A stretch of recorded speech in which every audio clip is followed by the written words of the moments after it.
Israel is responsible for one of the cruelest genocides in modern history. At the same time, since October 2023, the Tel Aviv Stock Exchange has soared by 213% in US dollars, amassing $225.7 billion US dollars in market gains, including 67.8 billion in the last month alone. One people enriched, one people erased. Member states must impose a full arms embargo on Israel, suspend all trade agreements and investment relations. The League of Arab States appreciates the Special Rapporteur for her bold and courageous report. Antisemites are those who support the genocidal government. Why does the genocide continue? Because it is profitable, says the report. The method used by US and European companies used to finance Hitler continues to be used today. The attacks against Gaza is a genocidal war. This regime understands no language but the language of force, not the language of law, nor the voice of civilized nations. And I now call the United Nations Watch.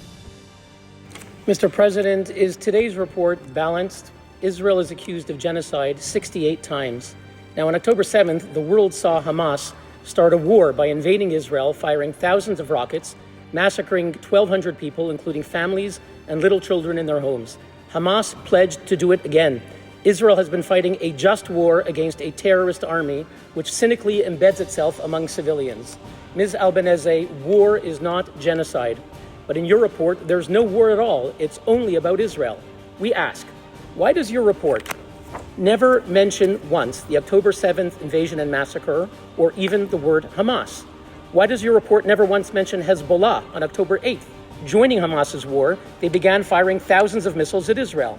Why does your report never once mention the Islamic Republic of Iran, which armed and trained its proxies and orchestrated the attacks, which itself fired hundreds of missiles at Israel? They openly call for genocide against the Israeli people. Why didn't you find reason to mention them once? Distinguished delegates, this report is an inversion. Silence on aggressors openly pursuing genocide and demonization of our democracy, defending its people from a multi-front war. Ms. Albanese, do you now understand why a Swiss university canceled your panel this week for lack of balance? Mr. President, on April 1st, you released the report of the UN investigation, which found that the rapporteur's trip in Australia was funded by external groups. Ms. Albanese, will you release the documentation? Who funded you? We will continue then with the next speaker.